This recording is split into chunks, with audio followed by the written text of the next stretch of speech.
ایاز کوتوالے شہر کے مرنے کی خبر جب اس کے بیٹے کو ملی، وہ روتا پیٹتا عبداللہ بن متی کے پاس پہنچا، رونے چلانے لگا۔ عبداللہ بن متی نے کہا، تو عورتوں کی طرح روتا ہے، جا اور ابراہیم سے اپنے باپ کا بدلہ لے اور اس کو قتل کر کے اس کا سر میرے پاس لا۔ ابن ایاز بھی ایک مرد شجاع تھا، وہ ابراہیم کے مقابلے کے لیے تیار ہو گیا اور 22 آدمیوں کو لے کر ابراہیم کی تلاش میں چلا۔ عبداللہ بن متی سمجھ رہا تھا کہ مختار کے پاس لشکر بہت ہے اور میرے پاس کم ہے، کیونکہ تمام فوج کوچہ بندی پر تعینات کر چکا تھا۔ اس نے شیس بن ربی کو 1000 سوار دے کر مختار کے مکان کی طرف بھیجا کہ دن نکلنے سے پہلے اس سے لڑ کر اس کا خاتمہ کر دے۔ اس نے کہا، اے امیر، اندھیری رات ہے، صبح ہونے تک صبر کر تاکہ روشنی میں جنگ کروں۔ عبداللہ بن متی نے کہا، جو میں نے حکم دیا اس کی تعمیل کر۔ وہ اس سے پہلے حجاز بن حر کو کچھ سوار دے کر ایک طرف روانہ کر چکا تھا۔ اندھیری رات میں دونوں لشکروں کا مقابلہ ہو گیا۔ دونوں نے ایک دوسرے کو مختار کا لشکر سمجھا اور آپس میں خوب لڑے۔ صبح ہونے تک دونوں طرف کے 300 سپاہی مارے گئے۔ آخر حجاز ان پر فتح یاب ہوا اور اپنی جگہ پہ واپس آ گیا۔ شیس بن ربی بھی بھاگ کر عبداللہ بن متی کے پاس پہنچا۔ اب معلوم ہوا کہ اس کی جنگ حجاز بن حر سے ہو گئی، تو اس نے عبداللہ سے کہا، اے امیر، میں نے اسی لیے چاہا تھا کہ شب کو جنگ نہ کرنا چاہیے۔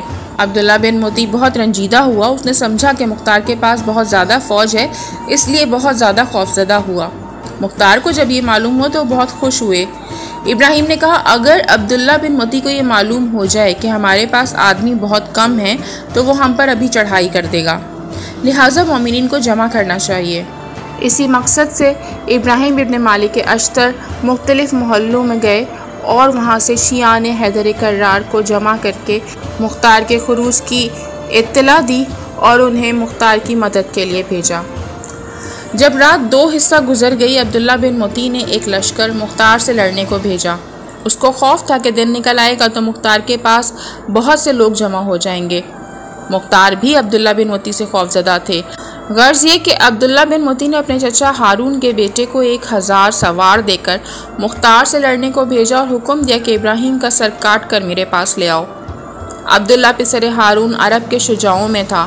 مختار کے ہمراہیوں کے قریب پہنچ کر نہایت جوش کے ساتھ ایک نعرہ مارا۔ مختار نے آواز سن کر سمجھا کہ دشمنوں کی ہانک پکار رہے ہیں اور کہا کہ خداوند کریم اپنے فضل و کرم سے مجھے ظفر یاب فرمائے گا اور دشمنوں کو رسوا کرے گا۔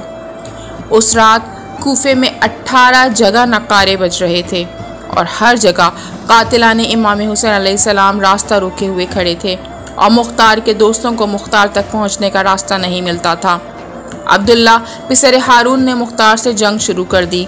مختار نے ابراہیم سے کہا کہ مناسب ہے کہ ہم اور تم ایک ہی جگہ رہیں، کیونکہ رات بہت تاریک ہے۔ اسی وقت پیچھے سے نقارے کی آواز آئی۔ مختار ان کی طرف متوجہ ہوئے۔ معلوم ہوا کہ ورقہ بن عارب ہیں۔ مختار نے اپنے دوستوں کو خوشخبری دی۔ سب نے مل کر جوش میں نعرے تکبیر بلند کیا اور عبداللہ بن متی پر چڑھائی کر دی۔ آخر وہ بھاگ نکلا۔ اس کے بہت سے ہتھیار مختار کے ہاتھ آئے۔ 20 آدمی مختار کی طرف سے مارے گئے اور عبداللہ بن متی کے لشکر کے بہت سے لوگ مارے گئے۔ عبداللہ بن متی قصر کوفہ میں بند ہو گیا۔ مختار کے لشکر نے اس کا محاصرہ کر لیا۔ 3 روز محاصرے میں گزارنے کے بعد چوتھے روز عبداللہ بن متی نے مختار کو خط لکھا کہ میں نے تیرے ساتھ نیکی کی ہے اور قتل سے تجھ کو بچایا ہے، اونٹ سواری کے لیے دیا۔ کیا اس کا یہی معاوضہ ہے کہ تو مجھ کو قتل کرنا چاہتا ہے؟ مجھ کو راستہ دے تاکہ میں جس طرف چاہوں چلا جاؤں۔